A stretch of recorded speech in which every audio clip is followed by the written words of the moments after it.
Amplifies problems. It's very ambiguously named. Let's first introduce the most amazing of moderators, returning for the third time to our stage, the illustrious Melissa Chen. For those that don't know, she has an especially hilarious and insightful social media presence, so I definitely recommend following her.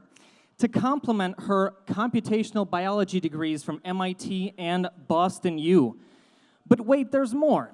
She's also the editor-curator at the Global Secular Humanist Movement, co-founder and COO at Securing Change, and managing director of the Ideas Without Borders nonprofit. Please welcome to the stage famed secular activist and proud dog owner, Melissa Chen.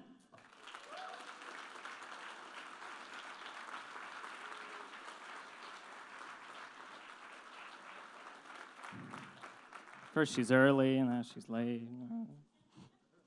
Now, let's roll with our first panelist, who describes herself as a libertarian political commentator and independent researcher. Aydin Paladin creates videos edutaining folks about the social sciences and their interplay with current events. Intergroup conflicts across race, sex, culture, and ideology. No, I am not describing a Quentin Tarantino movie. It's the specialty of this next panelist. Please welcome Aydin Paladin.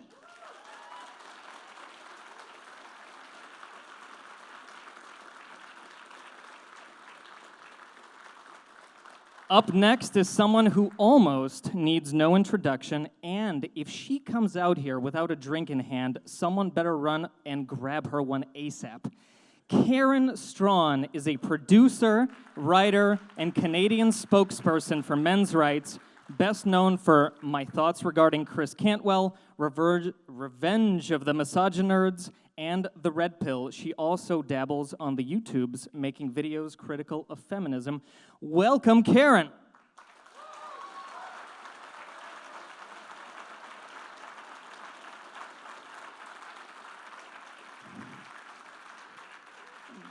Karen, I promised I'd get you a drink out of this.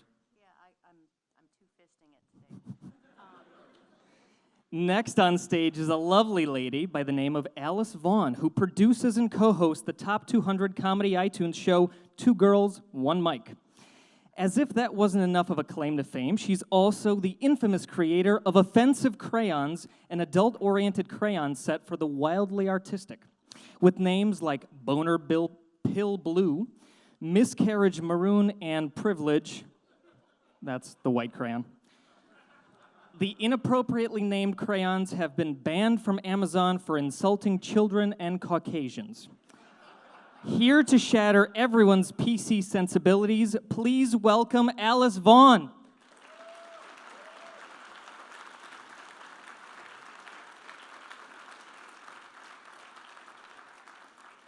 Also, for real, folks, buy her crayons. They're unbelievable. Last but certainly not least is a Canadian writer, journalist, and founder of the website and blog Feminist Current. Meghan Murphy holds a master's degree in gender, sexuality, and women's studies, and she shares her learnings with the world via the Meghan Murphy vlog on YouTube. Being skeptical of rigid ideologies and stressing the need for critical thinking makes her the perfect person to discuss prohibition. So let's all welcome to the stage, Meghan Murphy.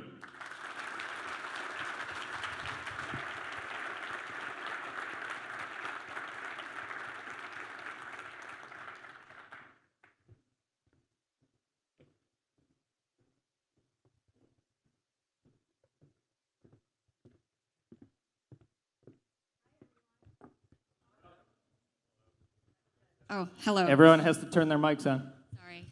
Hi, everyone. Hi. I hope everyone's okay today. So the topic we're going to mull over in this panel is how prohibition amplifies problems. And we've actually assembled a very qualified panel in this regard. Just for example, Meghan right here, she's banned from Twitter. Alice is banned from Amazon. And she's a very frequent regular in Facebook jail. She just got out like a week ago. Karen is banned from polite society in general. And Aydin, she's just so sweet. She's just working her way up to getting banned. But she's on YouTube, and it'll happen just a matter of time. So all of us gathered here today should find the content should feel personally attacked by this relatable content, because this very conference was de facto prohibited by the previous venue.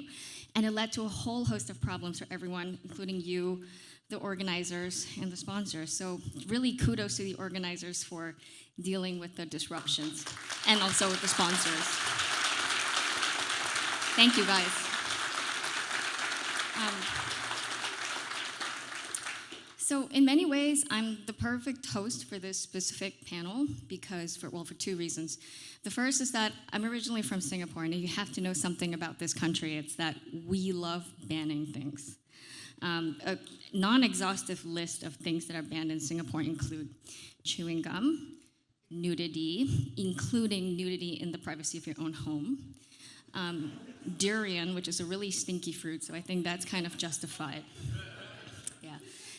All kinds of public assemblies, so rallies, marches, protests. I mean, the good news is that Antifa would also be banned in Singapore. And being gay, graffiti, and so much more.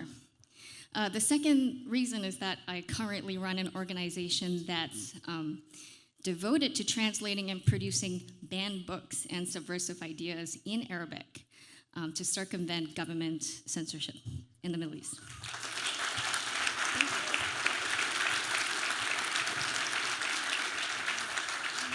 So there's an ancient Arabic proverb that states, "That which is prohibited is often wanted." There's something that stirs the human soul when we're told that we can't go somewhere or say something or do something. It animates the spirit of punk rock, of rebellion, and of pushing against authority. So I want you to take a look here at the fine specimens of our species who have exemplified this spirit.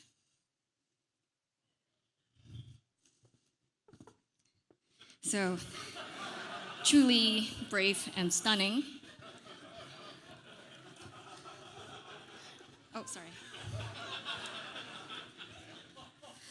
The face of this guy just says it all. Oh, and yours truly, that's Gibbs, and he's somewhere in here in the audience, so if you want to hang out with him later, you can during the breaks. But now take a leap with me and look at these. I know.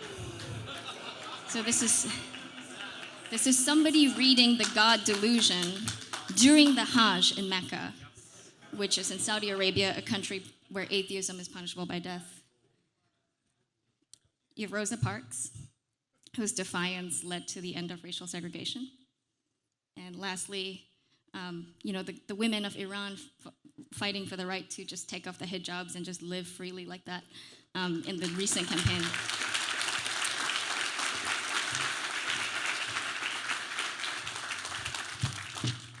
The first few images were, of course, for comic relief, but all of them actually capture something very unique and special about the human condition that's anti-authoritarian at heart.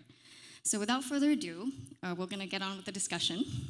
Here's the structure for this session. We're going to start first with each panelist, left to right, weighing in on the general topic. Does banning things, in your opinion, lead to problems, and if so, why? And next, we'll get into the granular details by asking the panelists where they come down on the prohibition of specific things. They'll be asked to hold up these signs, which were made by my man over there. I don't know where he is. So thank you. And whether or not they're banning for the very thing that's on the screen. So let's start, I guess, from the left. Alice, let's start. What do you think of this question? You've just 2 minutes to weigh in general.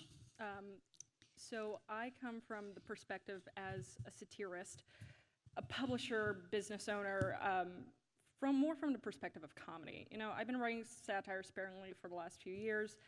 I've gone from everything from banned, shadow banned, throttled, demonetized, fact-checked by the mainstream media. Look, in my defense, it's not my fault. There's some people who think there's an attachment for an AK-47 that can cause self-abortions. That's not my fault.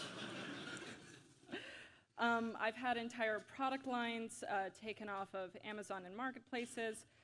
But the fact is, when it comes to things like, and again, I'm speaking from the perspective of comedy. Comedy is subjective. even when it's bad or done poorly, I mean, for me, I'm someone where unless something is putting someone's life in imminent danger, which actually is regulated by the government, saying, hey, attack that person over there, I feel that, I mean, you should have the right to say different things. Now, reception, if you tell a bad joke, that's on you. But that said, I communicate through humor, and humor is a medium in which you're able to push boundaries, you can create conversations, you can enlighten people onto different perspectives, or even it's used as a coping mechanism when it comes to dark topics.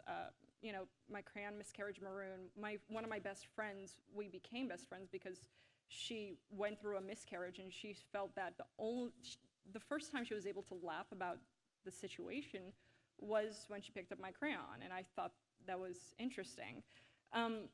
But the bigger problem is that how we've kind of managed this entire process, and it's very messy, and I've been on both ends. So, there's a problem with algorithms because algorithms are in charge and they're not perfect.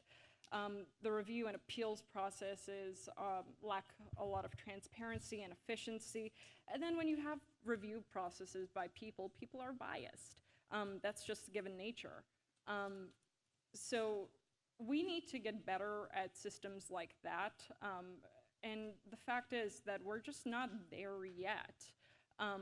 I also, from the perspective of a business owner, and this is where I'm kind of all over the place when it comes to what I believe, because look, I'm a publisher. I don't want someone to tell me what I should and shouldn't publish. But when it comes to the government, it's slightly different. So one interesting thing was recently, the Supreme Court in the last few months passed a ruling which allowed for offensive marks to be trademarked. If you look at my box, there's a middle finger made of crayons. I now actually can have that trademarked, which I couldn't have before.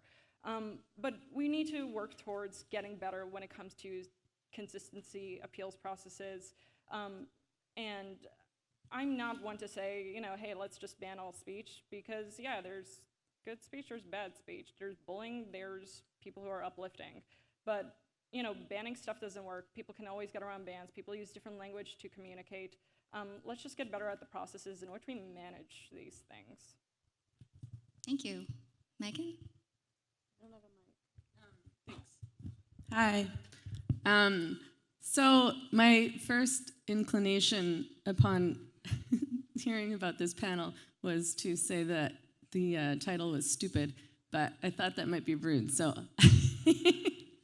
I guess in terms specifically of the sex industry, I find the conversation about prohibition versus, non-prohibition, legalization, no restrictions, sort of lacking in nuance and, misrepresentative in terms of what feminists in particular are saying when they're criticizing the sex industry. So I sort of assumed that as the person on the panel who is anti-sex industry, which is not the same as anti-sex, I was maybe the person who was supposed to represent the pro-prohibition perspective, but that's definitely not how I see things. I think when we're talking about things like pornography, for example, I don't see pornography as speech. I support free speech, all free speech. And pornography, though, it's not only imagery, but we're talking about actual human beings. So things that are actually happening and being done to women and to men, mostly to women, though. And and I'm troubled at the idea that this is just about free speech or having the freedom to do what we want, see what we want, watch what we want. We're talking about exploitation, we're often talking about violence, we're often talking about abuse, and what I really want to talk about is how that kind of imagery impacts people who are watching it. So, there's the issue of how it impacts the women who are actually involved, but there's also the issue of how it's shaping our view as a society and as individuals of sex, of relationships, of women, of men, And my opinion is that pornography has an extremely negative impact on our sex lives and relationships with each other, and even our relationships with ourselves. In terms of prostitution, obviously we can get more involved in this discussion later, but are you trying to cut me off? Okay. Okay, I was like, is she like? So in terms of prostitution, my perspective is, and I just want to clarify, because I think a lot of people misunderstand this in terms of what feminists are saying about prostitution, is that what I want is to fully decriminalize prostituted people, so mostly women. I don't want women in prostitution to be criminalized at all. I do think that there should be repercussions for people who exploit women, and girls, of course. So, pimps, brothel owners, Johns. And so I just think the conversation is much more nuanced than we often allow for. And I definitely feel that feminists like myself, i.e. not third wave feminists, are incredibly misrepresented in terms of what we're saying about the sex industry. And I think we can have more nuanced conversations. And I love having nuanced conversations. That's almost the point of this whole conference. Karen? Okay, speaking as a Canadian, and a Canadian who is stuck with, for at least a little bit longer, with the ex-drama teacher, part-time ski instructor who sits more primly than any woman on this stage when he's meeting with foreign leaders, who is kind of an international joke. The one thing that I was really happy that he did, that the Stephen Harper's Conservative government was not able to do, although they made the first steps, assembled a Senate committee on it, was decriminalize marijuana. And that's across the country right now. But the issue is that, like Meghan said, it's a nuanced thing. It's not everybody can just turn their entire backyard into a grow op and just you sell it on the corner to children, right? There are regulations. There's still regulation around that, and so I think that the idea of prohibition as being a hard line, prohibition of turning half your garage into a grow op and selling black market pot, that's not going to go over well in Canada. The idea of walking down any street and smoking weed, not going to go over well in Canada. These things are still actually regulated by bylaws and by the criminal code. It's a matter of bringing it out into the open, right? And bringing it out into the open so that you can actually see what's going on. And I think that that's really what ending prohibition of certain things will do. And I think that there's a prohibition in law justifiably against any number of things, right?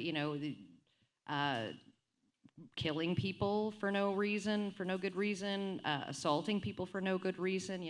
Self-defense is a good reason, but just attacking somebody is not. Those are legal prohibitions. And so I think that you really have to look at it in terms of a balance between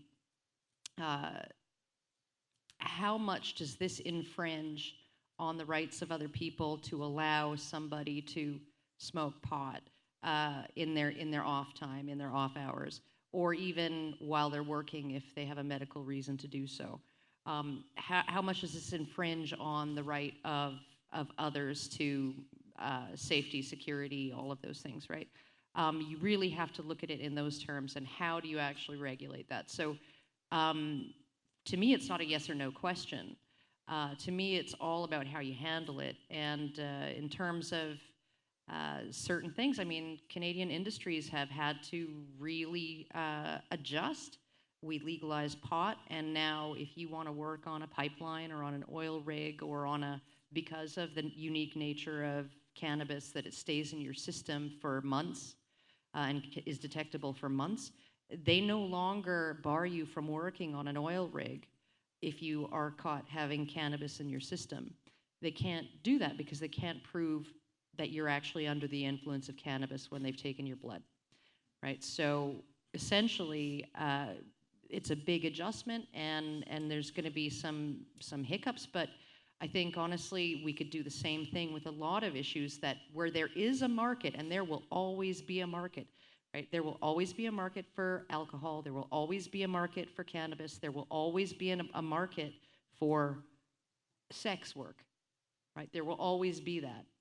And as long as there's a market for it, maybe there's a way that we can actually arrange things so that people are not getting exploited, so that people are being kept safe, so that the people who go into it are not being coerced, and that they are all doing it of their own consent. So this is really where I'm at, sort of try and take a middle ground, harm reduction versus people's individual rights to do what they want with their bodies. And so that's my perspective. So Thanks, Karen. Aydin?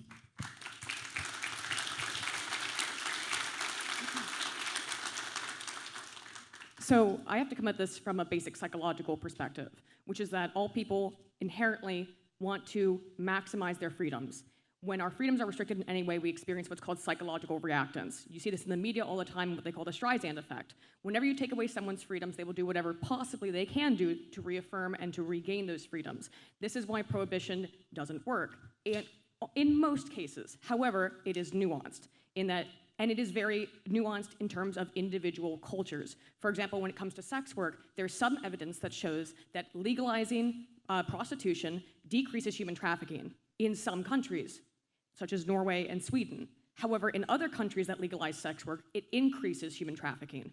So this has to be extremely carefully handled. So in the case of Canada, for example, or the case of the United States, as more and more states individually legalize marijuana, it has to be done and rolled out in a certain way.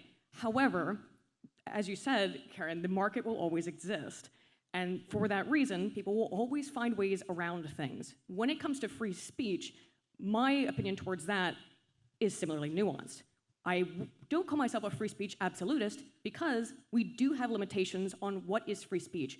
Threatening violence is not free speech. If you make a direct threat to someone and say, I'm going to harm you in some way, then, well, that's not free speech anymore. However, up until then, I think you should pretty much be able to say whatever you want, because when you tell people that they can't say something, then they isolate themselves, they walk away from the conversation, and that's the purpose of this event, right, is to get people talking to each other so people don't find themselves in a tiny, isolated group where they don't feel that they have the capacity to speak publicly and to be able to have conversations and to be able to get to that nuance. So that's about my opinion on it. Thank you.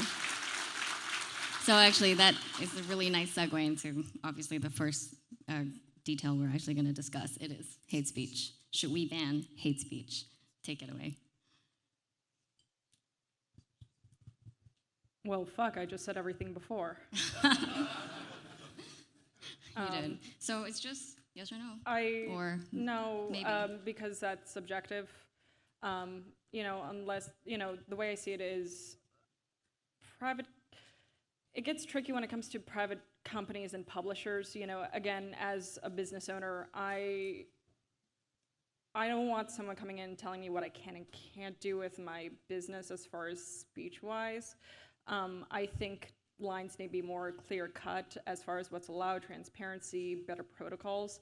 The fact that I just got off a Facebook ban for something I found on Facebook. It was about, by the way, it was a Vice article on fake wedding blowjob photography. I can't make that one up, so. And people are gonna find different things offensive. People are gonna find different things funny. Look, Stephen Hawking had a fantastic sense of humor. He did a number of comedic stints on places like even The Simpsons and The Big Bang Theory. And look, I'm sure he would have appreciated my joke that when he died, all I asked was just a simple question. Did anyone try turning him off and on again?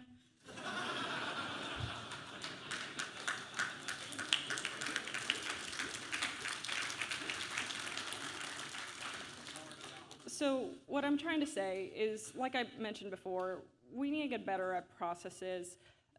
We need to get better when it comes to transparency. As far as government banning speech, I mean, that's where I disagree with other countries on their policies. I do like what the United States has, just because it allows for us to have different forms of speech. I personally, and we could discuss this privately, Megan, I disagree with you that, pornography is not considered speech. That's the next category. Yay.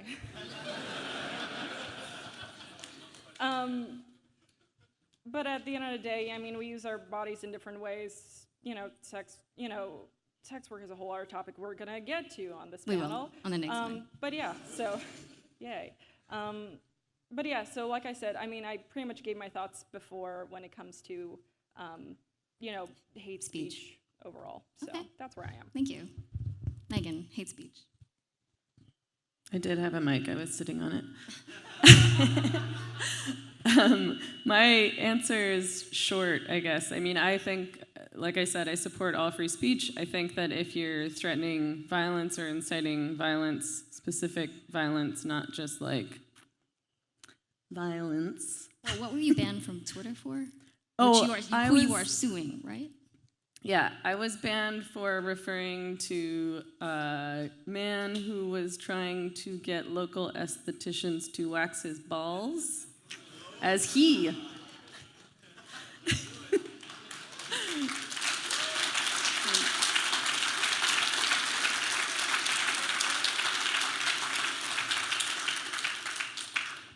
Yeah, no problem. I refuse to refer to males as she.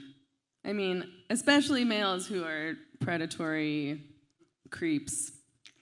Yeah, that was it. I called him, and that was that. And yeah, so the hate speech question, I mean, I kind of think anything goes. I mean, so you get offended, big deal. Like, live with it. Like, toughen up, Jesus. Thank you. Karen? I am going to, I hereby declare that I want to ban the banning of hate speech.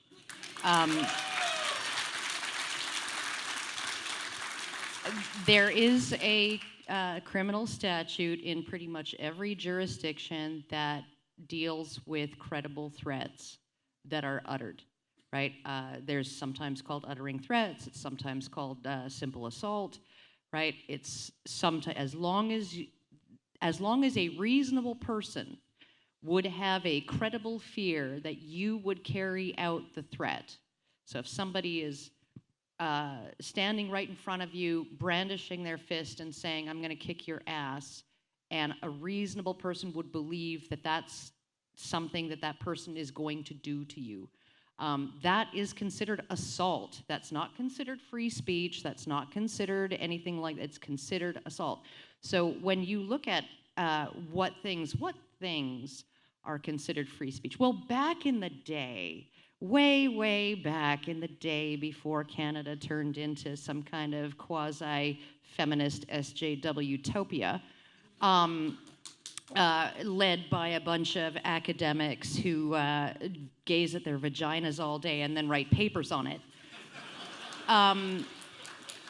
Back before then, I remember in the 1980s, there was a T-shirt that was stopped at the Canadian border at customs, and it was investigated to see if it contained hate speech.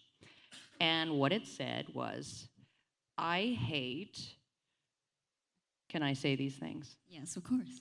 Kikes, gooks, wops, chinks, all of these different things, ... but niggers are okay. And back in the days, when Canadians still had freedom, that shirt was deemed not to be hate speech. It was deemed to be an opinion, and it was allowed to get through customs. Okay? And you know what? That's the world I want to live in, because that was a funny shirt. Okay? And frankly, I have a 17-year-old boy who he bought a hat on Amazon, and he wants to wear it to school even though he knows it's going to get him suspended. And I'm kind of like, you know what, you go ahead and get yourself suspended, honey. And it's not the hat you're thinking of. It's not the red hat with the dreaded letters. It says not gay, but $20 is $20.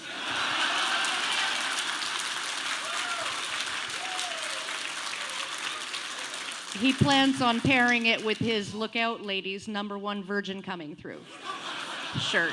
So, I am all for jokes. I am all for free speech. And, unless you are actually making credible threats that are going to intimidate people off the internet, and no, I wouldn't even rape you, Jess Phillips doesn't count, then I think we should just step back and leave it alone and let people sort it out. And the fact that the censorship that governments might want to do, even in America where there is a First Amendment, even where free speech is as close to absolute as you can get, they're willing to outsource that to private corporations. That is something we really need to actually nip in the bud. And one of the ways to do that is amend Section 230 to remove the blanket liability from these internet service providers. Absolutely 100%. So. Thanks, Karen. Yeah, I think a big problem with it is that human communication and language is always changing. So when you try to ban something as hate speech, or you say this is hateful today, it may not be seen as hateful later, or something that wasn't hateful before could be seen as hateful in the future. For example, this is a problem with how YouTube operates with their constantly changing rules. So things that people were doing 5 years ago on the platform that were totally fine by YouTube standards are now not okay by the standards. And that's the problem when you start policing speech, is that language changes over time because it's culturally created. We create language together. For this reason, it makes absolutely no sense to ban speech outside of direct and credible threats. As far as I'm concerned, I just can't see, because there's no way you could possibly predict what would be hateful unilaterally, because it's also based on individual perception of what is hateful. So for example, if you guys have seen Dave Chappelle's new bit,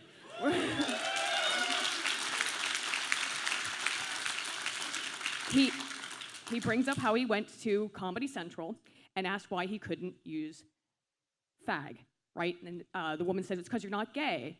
And he says, so why can I say the N-word? I'm not that either. And so this is the problem.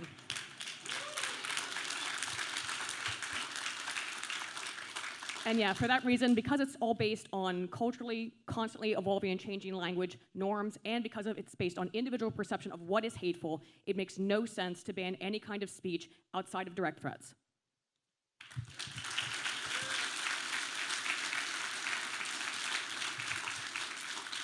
So the next topic is the porn and sex industry question. What are your thoughts on that? Ooh, okay, so as you guys know, I have a podcast where I review the holes and the plot holes of porn, but I also, look, someone's got to do it. But I often talk to people within the sex worker industry, and look, sex work, everybody here agrees that it's not going away. It is the oldest profession. And frankly, the way I see it is prohibition barely makes a difference to people doing those things, but it matters, and it makes a huge difference whether or not they're safe doing them. And that's what matters. And actually, I was really refreshed and excited when I heard that, Meghan supports decriminalization. That it's a fantastic route. By the way, so for the audience, because you may not know what the term decriminalization is, it's different than legalization. So decriminalization is the removal of laws that punitively target the specific industry, or in this case, the sex industry. So instead of treating it like, and so this way you could treat it like any other work. So for example, in this country, we've had sodomy laws, we've taken those off the books, or prohibition for alcohol. We've decriminalized drinking alcohol. So essentially, it allows sex workers to operate like any other profession. Now, what people often get wrong, and especially legislators, what they get wrong, and what I've learned from being within this industry, is that that a lot of people conflate it or have the wrong arguments and are having the wrong discussion. So I often hear it conflated with trafficking. Sex work is not the only industry that has trafficking or forced labor. You have agriculture, you have hospitality, you have labor. You have women who are trafficked through nail salons. We don't ban manicures. Look, what needs to happen is we need to be able to provide legal protection to workers to allow them to speak up. Yes, there is social inequality within sex work and porn. There are more men paying for there are more men paying for the services, and you can recognize that and still not want to ban what happens between consenting adults. There are people who find the act degrading. Well, is it more degrading than going hungry or watching your children go hungry? Sex work will be an option for people who just sometimes don't have any other options. And the fact is that banning stuff doesn't make it safer. It just makes it harder for people to participate, for them to have a safe environment to do it within, because it's going to happen anyway. A lot of the models in many countries, and it was mentioned before, that have implemented stuff just don't work, and I could probably spend the next hour talking about why each and every one is shit. Everything from legalizing creates a two-tier system to the Nordic model, which somehow criminalizes half the transaction. It essentially, they say that if you're the purchaser, you're criminalized. And that has a number of issues. Partial criminalization makes things way less safe. Again, I can go into each and every one and the nuances, but decrim really, like, for example, so New Zealand isn't perfect, but what's great is since 2003, they've allowed, because of decriminalization, so you guys can have an idea of what's able to be done there. So they've decriminalized for the most part, except for those who are illegal migrants. So people can work together. It empowers the employees to speak up against abusers. Sex workers can refuse work. 96% of street workers state that they feel a lot safer within their jobs, and they feel that the law protects their rights. And there hasn't actually been an increase when it comes to sex work. It's become a lot safer. So that's how I stand when it comes to it. Now, whether or not, for example, pornography and nudity is considered speech, the way I see it is I hate the arguments of, well, then you get into art, for example. Well, and then people will say, well, you just know. And that, at one point, was written into a Supreme Court decision. And that's a shitty argument. Well, you just know if something's art or porn. I mean, look, I don't know about you, but when I look at Johnny Sins, the porn star, that man has not eaten a carb in the last 10 years. That body is art. But yeah, I mean, hey, well, a stripper stripping is an art. It's a form of entertainment, and I mean, that gets into personal territory of what you consider work or not, but that doesn't help the conversation of them still doing their jobs, and I don't want to ban it or prohibit people from doing that. I mean, you could make the same argument. You're sitting on a couch watching a Netflix. That's art. That's entertainment. Whether or not it's a shitty sitcom that's going to be pulled within the first 6 episodes. Sorry, there's a lot of shitty TV out there. I can argue that's not art. No, I'm kidding. But yeah, so for me, pornography, speech, sex work, porn, legal. Not legal, let's decriminalize it so people can participate safely in these industries. And let's address problems where they actually happen. Megan? So, just to be clear, what I support in terms of prostitution legislation is referred to as the Nordic model, and that's what they have in Sweden, and we have a version of it in Canada now, although the cops in Vancouver are choosing to ignore that. What it does is it decriminalizes, as I mentioned earlier, people who sell sex, mostly women, and it criminalizes people who buy sex and people who own brothels and pimps and traffickers, of course. And the purpose of this is to deter people from buying sex and, of course, to deter people from exploiting women. And what happens in terms of Johns is that they're fined, they're not thrown into jail. And it is a deterrent in part because, you know, men don't want their wives to receive letters saying that they owe a fine for buying sex. I'm not interested in going around throwing everyone in jail, but you know, the sex industry is a huge industry. It's mostly exploitative. It's mostly harmful. Most women in prostitution get into it when they're underage. And I guess what I want to talk about more, we often talk about this, I think, in a really black and white way, which is like, well, if it's consensual, it's fine, and if it's not consensual, it's not fine. What I want to talk about is why men are buying sex in the first place. I also want to talk about, you know, when men are watching pornography, when men are consuming pornography, what's the impact of that? I don't want to only just talk about legal, illegal. Of course, criminalizing the purchase of sex doesn't mean all men stop buying sex.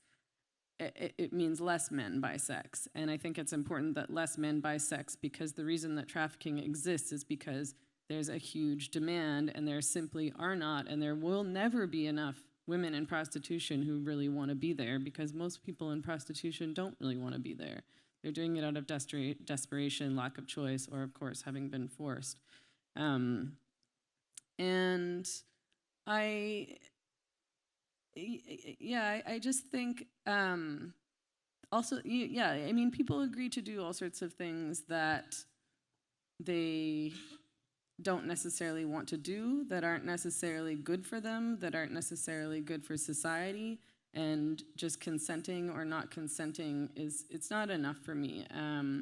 I don't want women to be forced to have sex with people they don't want to have sex with. There's a reason that we don't condone that in society and why we call that rape or sexual assault. And just because you're paid, I don't think that makes it good or necessarily okay. So, yeah, I think we should have broader conversations, and I think people need to think about the choices they're making and the impact that has on other human beings. I mean, I just don't think that this encourages empathy. I don't think that pornography encourages empathy. I don't think buying another human being so that you can have sex with them when you know they don't want to be there encourages empathy at all. Karen? Okay, fair enough. But when I was slinging ribs at Tony Roma's, I didn't really want to be there at all either. I had to do that because I needed a way to survive. And so, you know, we have this thing, right? There are some people who live to work, but most of us just work to live. And this is one of the disconnects that I've seen so often in the conversation around all kinds of work, including sex work, when women are the people in focus, is most women don't have careers. Most women just have jobs, and most of them would give up those jobs in a heartbeat if they had somebody who was willing to pay their bills for them and help them be able to actually get free of that. You know, working at a Tim Hortons ain't no great frickin' shakes either, but, you know, I bet you'd have to work 12 hours at a Tim Hortons to make what you'd make in 2 hours as a sex worker. So it certainly frees up your time. And so these women are not underage girls, notwithstanding, okay? Underage girls, this is not about them, right? Women who engage in sex work, they know what they're doing. They maybe even acknowledge that it's unhealthy, but in many ways, it is an easier and more lucrative form of work than they could get elsewhere. And there's a reason why they're taking on sex work instead of working at Starbucks as a barista, right? That's just the reality. And, you know, there are things, I know you want to make it so that fewer men are willing to buy sex. Well, do you want a huge chunk of the male population to never experience sex. I mean, because you're looking at a situation where, as far as women go, sex is a seller's market. Women are the sellers, men are the buyers. That's on every plane of existence, from first dates to engagement rings to alimony, to all of those things, right? Sexual access to sex is a market in which women enjoy a seller's privilege and men enjoy a buyer's privilege. And you're not going to get rid of men being the predominant people who purchase sex and women being the predominant people who sell sex until and unless you can actually change that. And frankly, I don't think it can be changed for biological reasons.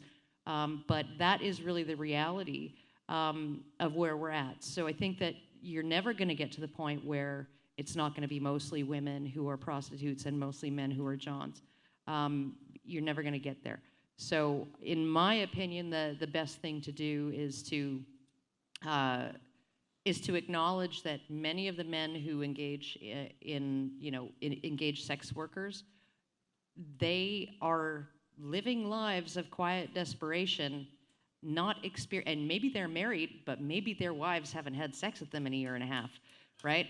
And half of the reason they go to sex workers, and this is one of the things an Australian madam brought up in an article that she wrote in mainstream media, half of her girls that she sends out as escorts to deal with these married men, the men don't even have sex with them.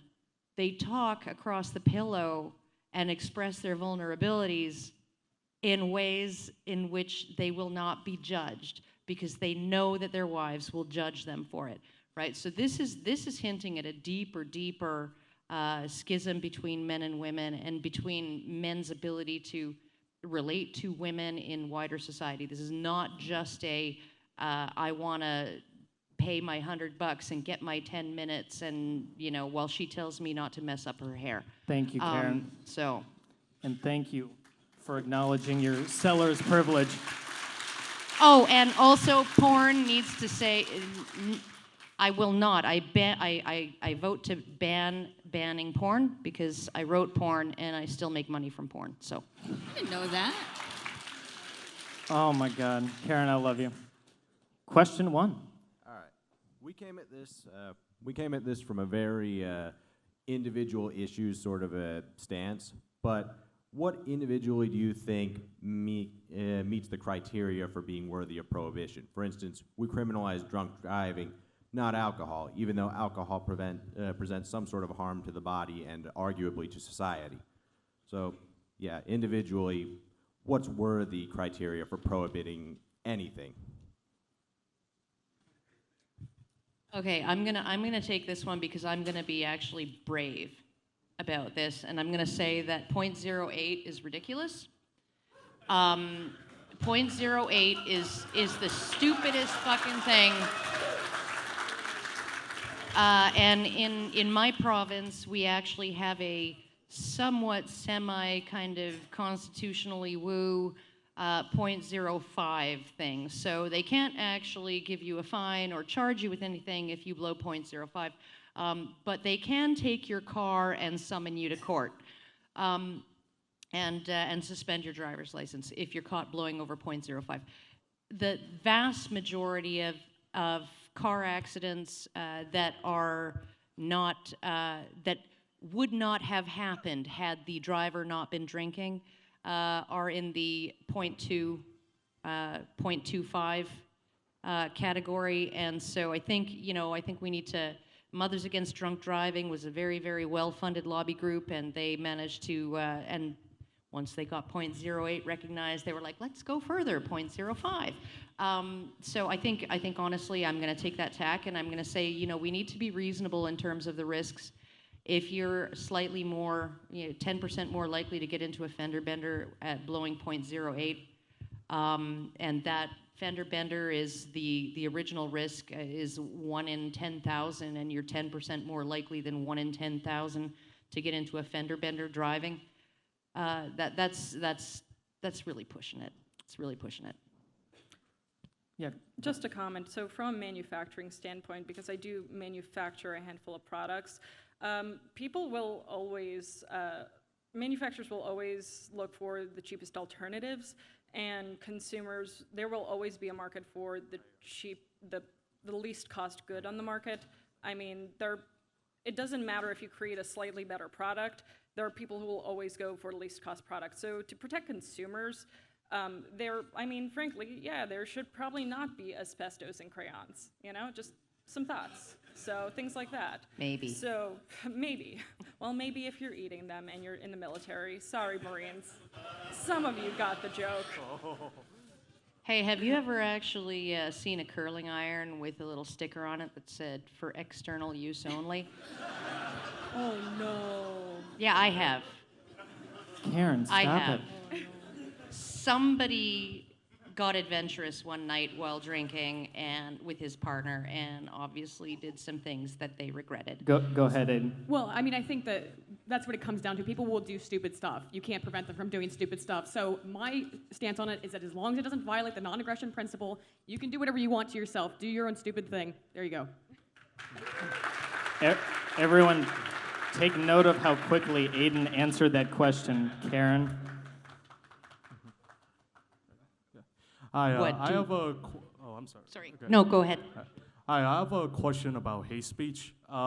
So, in my personal opinion, at what point do you ladies think that all this stuff start happening? Because, like, I cannot, for the life of me, understand how did a whole entire generation that was raised on South Park, Family Guy, and Blind Klansman Dave Chappelle, that we all of a sudden turn into these like crazy control freaks where people want Kevin Hart banned from the Oscars because he made a joke 10 years ago about smashing a dollhouse over his son's head because he thinks he might be well. You know. Rudy? How did we get here? I don't know. Does anyone else want to take this? Definitely the university system has been majorly influential in this, I would say. The changing academia. And you can see this when you look at Evergreen State College is a prime exemplar of this, where you have people who have essentially been coddled. The university calls them children, treats them like children. So even though they grew up on these things, they grew up with excessive free speech. I mean, because we all know how controversial South Park was at the time, and Family Guy and all these other shows. But they still were able to be on the air and still were able to, put out these messages. But then you take them into the university system and you basically reprogram these people into thinking about everything in terms of identity politics and intersectionality. And what that does is that it makes everything focused on what is hateful to me right now, and not about what's funny or not about freedom of speech. It's just about ideology and identity.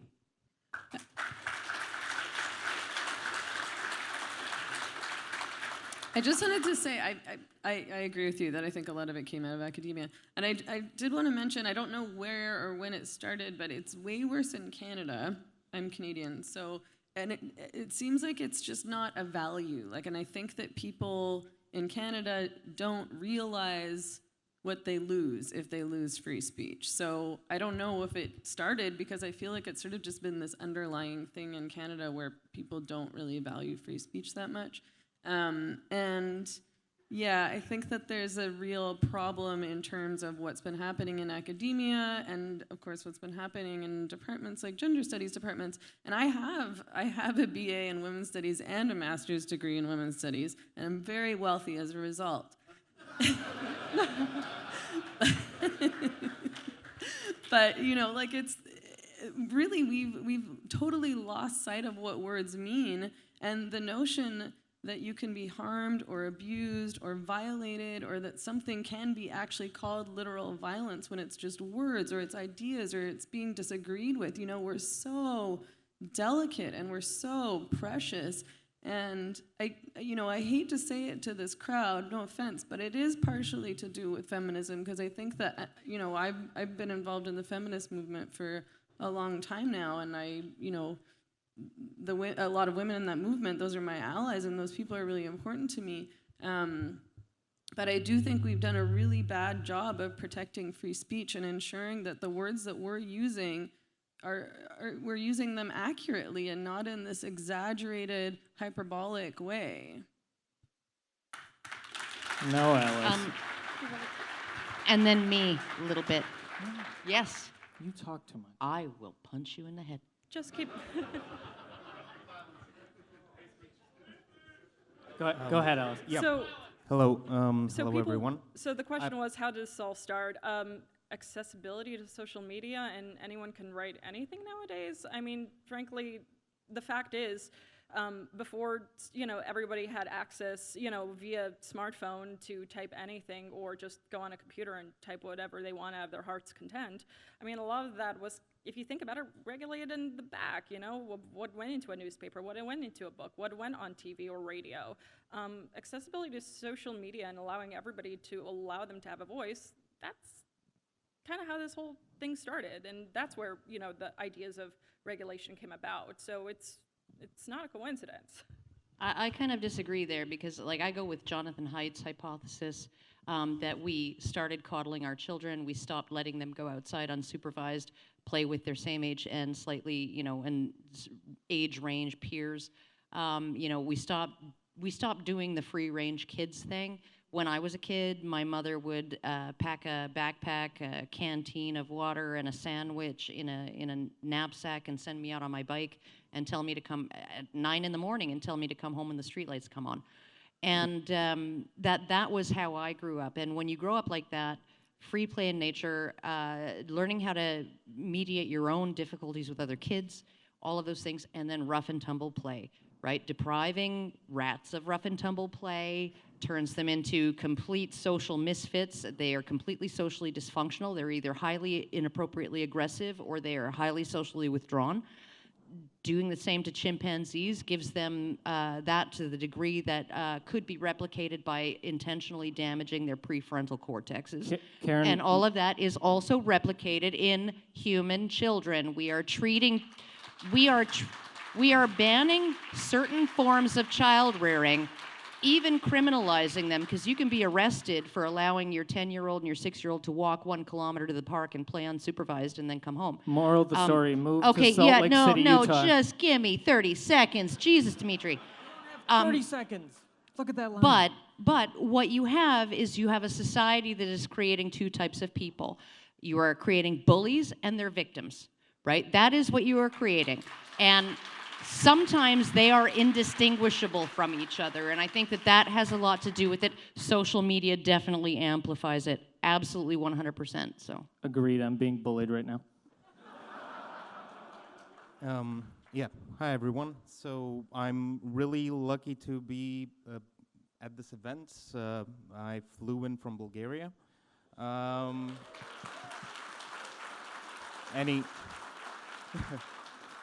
Any other Bulgarians in the audience? No?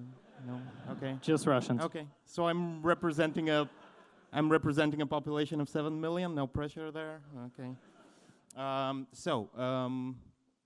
My question is, Bulgaria is currently 111th on the Press Freedom Index, and there is no outright prohibition of opinions against the government, but there is a obvious push that way with most of the independent media outlets being outright banned, the latest one being another independent newspaper, which was one of the biggest ones.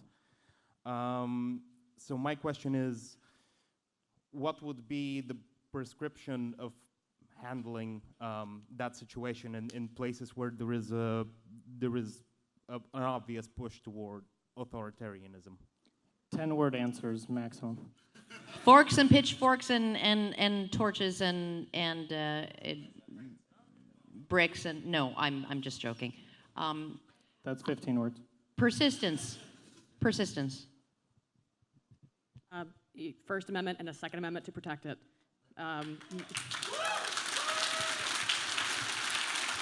How about immigration? My country is 158 in freedom of the press. It's worse than Bulgaria and worse than Libya, Russia, and Afghanistan. So immigrate. Guys, and just because I promised we're past time, but one quick question from Zachin. How much of a role does prostitution have in the destruction of the family, and would restricting it have any effect? Again, 10-word answers. Very little, actually. I think that that destruction of the family has occurred through other mechanisms like welfare for single mothers, alimony, child support. The male is the only actual person who signs a contract when he gets married, and he sometimes signs that contract even without getting married. So I don't think prostitution really has that much of an impact on it. I haven't seen data that supported that. Data I've seen seem to indicate that it reduces HIV and other spread of STDs, and it reduces harm towards sex workers, but increases the quantity of sex work, and that's about it. Not much stuff on family. Go ahead, Megan. I'm just gonna take this opportunity to derail. Not allowed. No, I'm just gonna. I'm not going to answer this question specifically, but I did want to say that I think it has something to do with this question. The point that was made earlier about, like if we don't have prostitution, there's going to be like swaths of men who never get to experience sex is, I think, untrue, because tons and tons and tons of dudes who buy sex are like married, have girlfriends, are powerful, wealthy, attractive men, celebrities, so on and so forth, and they're paying for sex because they don't want to deal with a relationship, they don't want to deal with the humanity of the other person, and I think that we should always be trying to deal with the humanity of the other person. In terms of the family, I mean, I don't know that I'm particularly interested in maintaining families in the way that this person is wanting to, but I don't know, I'm jumping to conclusions, but of course it harms women, it harms partners. In terms of STDs, it's hurtful, it's a breach of trust, it's a lack of respect, so on and so forth. So yeah, if we're talking about harm to men's partners and their families, I think there is harm, but just perhaps not in the way that other people might be framing it. I really want to comment from a man's perspective, but I'm gonna hold tight. I mean, I was gonna say, guys, let's not blame sex workers just because you're in a shitty relationship and can't communicate.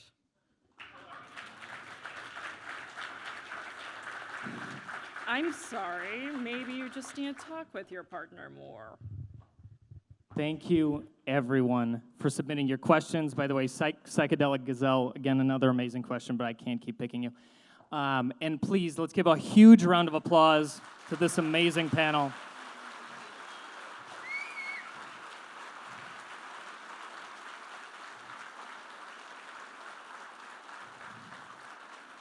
That had no male representation on it. You guys have you have less than 5, you basically have 3 minutes to grab a vodka tonic, because that's the only acceptable drink. And we will see you back here very soon for the Demonetization Corporate Activism panel. You don't want to miss that.